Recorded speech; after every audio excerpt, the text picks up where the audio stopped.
Hello, good morning. Thank you for catching me live. This is Joanna here from Wounds to Scars, where I talk and write about emotional healing.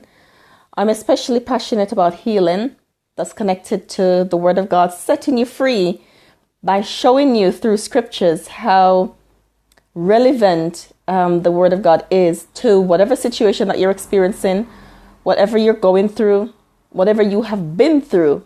And guess what? There's even provision for what you will go through. So you don't need to fear, don't need to be afraid. There is help available.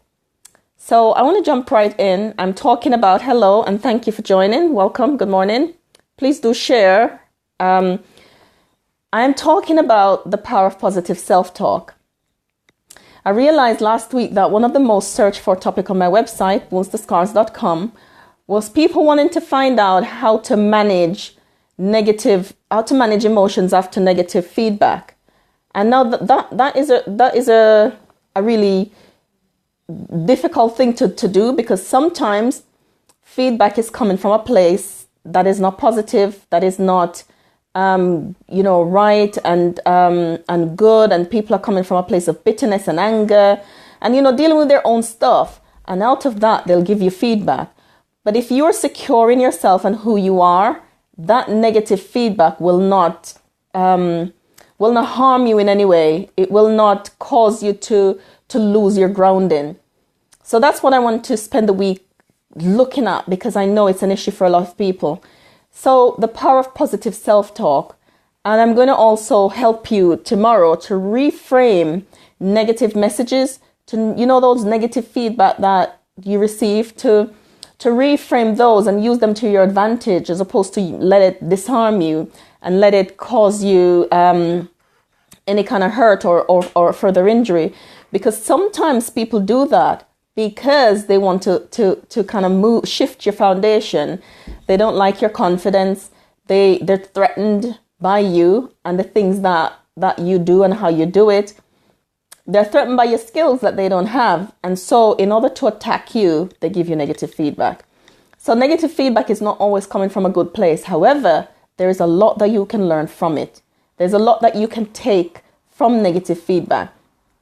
Sometimes negative feedback is not even verbal. It's kind of, we say 90% of what we say through body language. So it's through people's facial expression and the way they relate to you and how the things they do.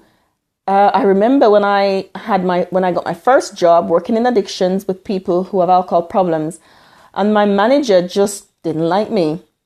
And she would not give me verbal negative feedback, but in every other way, she would send that message, because she wanted it to be known, but she wasn't, I suppose, brave enough to say it, or, maybe afraid of repercussions, or if I complain. But she did it in every other way. And I remember I was searching online for poems because I like poetry. And I found this one about being a victim. And I loved it. It says, I am not a victim. And I don't remember all of it right now, but it was really strengthening to me. And so I printed that poem out and I put it on my computer where I could see it every minute of the day, that I wasn't going to choose a victim mentality. Even though I knew what she was doing, I knew that it was deliberate, I wasn't going to choose to become a victim. So I chose to believe in myself, believe in my skills and what I could do.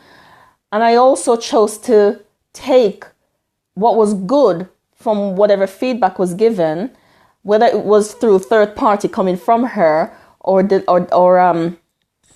face to face. So one day she came to my computer and we were working on something, and she saw I am not a victim, and she took that. And as my attitude towards her attitude towards me eventually changed, she changed too. Now, I'm not saying she fell in love with me, but the atmosphere in the workplace became different. So there is power in positive self-talk. And I'm not saying telling yourself any lies or, being arrogant or anything like that. But you need to tell yourself what's true about you. And chances are there are a lot of things that's true about you. Many things that you do well. You might be loyal, organized, and I'm thinking of many other good traits. Orderly, you will go to the ends of the earth for people. You look after yourself well, you look after your children, you're a good employee, you're a good employer. There's so many things that might be true about you, but sometimes we'll focus on that one negative thing and we will rehearse it over and over and over in our minds and almost want to live that as our reality. And then we forget everything else that is good about us and true about us. And so one way to develop positive self-talk is to tell yourself what's true about you. What is true about you? So on Saturday, I did a talk, and I think that was my worst speech ever. I had a speaking engagement, and I was looking forward to it. I knew months in advance. I was prepared. And I don't know what happened. I got up there, and I couldn't see a thing on the paper. It was blank. Couldn't see anything. And so my mouth was dry. I had water, but I didn't drink. And I think I was just really rubbish, really. I don't think, and there were people there who were hearing me for the first time, and I'm thinking, oh gosh, what kind of impression did they leave with? Will they want to hear me again? Will they read anything that I write? And I thought, what can I take away from this? I thought, okay, Joanna, when you're speaking, you don't tend to use PowerPoint. Maybe you can use PowerPoint next time. And as opposed to depending on your memory, because if that happened, I wouldn't want that to happen again if I go to speak. So though that wasn't a positive experience, I'm trying to take what was good out of it and make it into one, as opposed to just focusing on what I feel didn't go right. And I mean, after I speaking, many people did come up to me, ask me for my card, say I gave them a lot to think about and all that kind of stuff. But I do know that that wasn't my best. Also, one of the reasons why negative automatic thoughts become an issue and kind of crowd out positive self-talk is our goals. We have unrealistic expectations of others, and we set unrealistic goals for ourselves too. So one way to tackle this is to make your goals realistic. Now in business, they talk about SMART goals, and that is applicable for our personal lives as well, where we can set goals that are realistic, where we cannot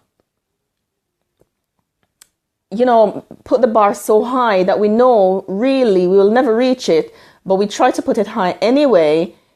And when we don't reach it, we say, see, I know I wasn't going to do it. Or we set expectations of others that are just they can't reach it. And we go, see, I know you would let me down. I know you wouldn't have done what I asked. I know you wouldn't, because people always let me down, or you always let me down.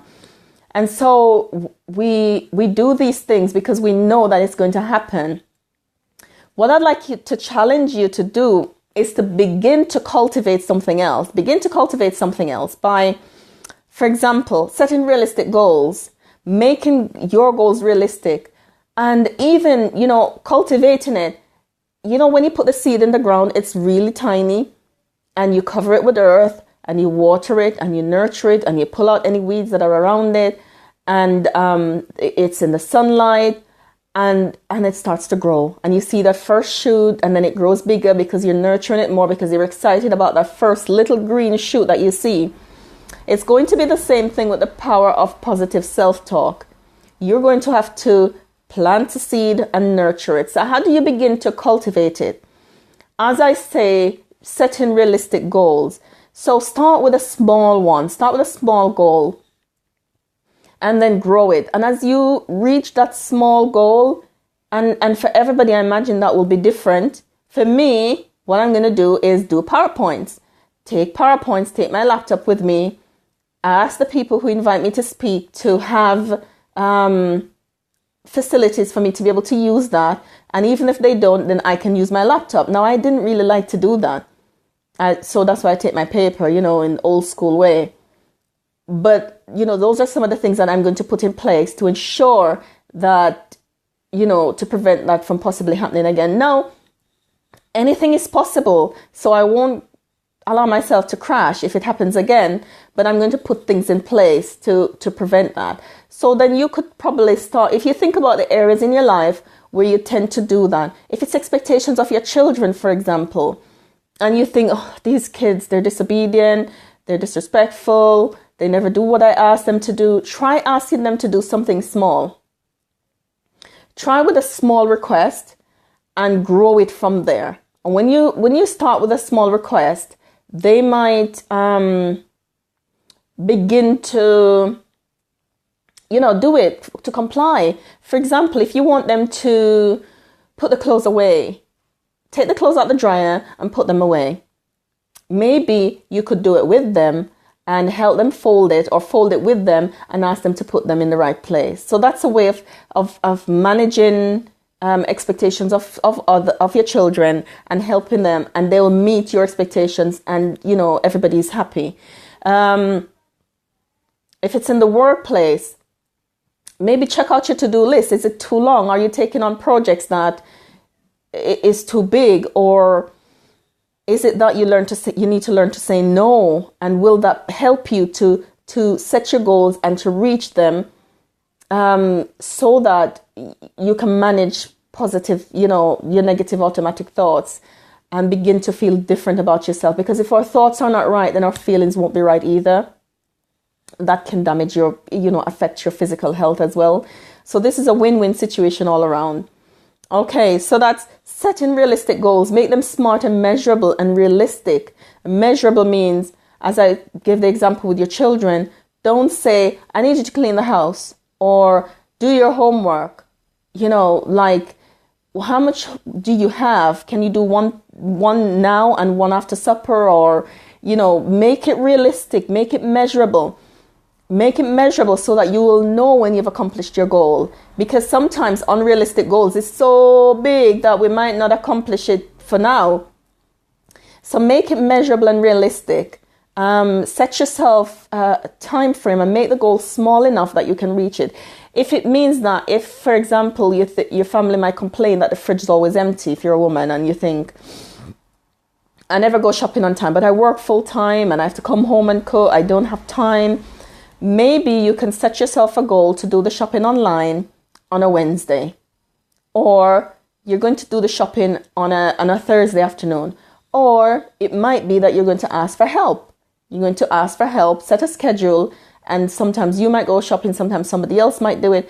If your situation is that you don't have anybody to help, maybe there are other ways that can happen, where you can do some bits today and do some bits another day.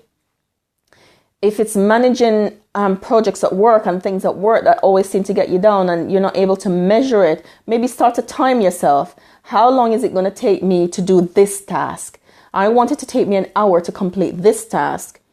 So you're going to set the hour. You're not going to look at your phone. You're not going to talk to your colleague. You probably don't go to the bathroom. If go before, so you're not setting yourself up. So because sometimes there's those little things that can steal our time.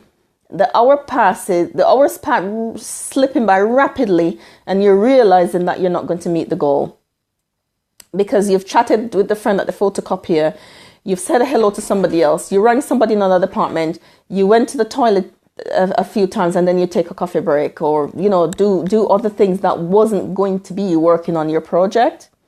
So that's way of making your goal measurable. Tomorrow, I'm going to talk about how to reframe negative feedback, how to reframe the negative messages that you get, and even the messages that you tell yourself, the things that you tell yourself, how to reframe those and make them more positive so that your thoughts can affect your feelings in a totally different way. We're attacking foundational feelings. They can be more positive. You will feel better about yourself, and you'll start to see the world in a different way. Okay, please do share the scope as you watch the replay, and please share it with your friends and with your family. Thank you for stopping by. Thanks, bye.